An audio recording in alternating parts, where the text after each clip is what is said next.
अस्सलामुअलैकुम। वालेकुम अस्सलाम। मामून, आप खाना खाने लगे हो?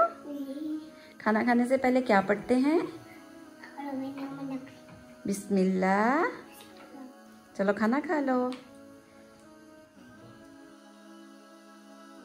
अल्लाह ताला के नाम के साथ।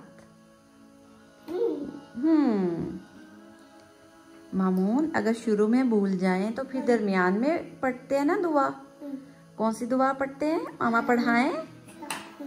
बिस्मिल्लाह ही फी अव्वालिही व आखिरिही। अल्लाह के नाम के साथ,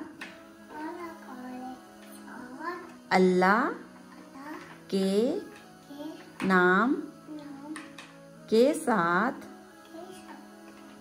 खाना खाता हूँ।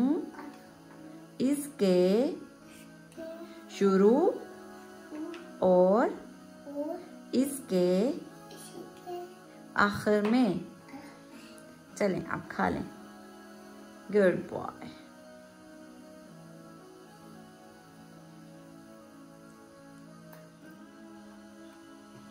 Friends, like and share. Thank you. Bye bye.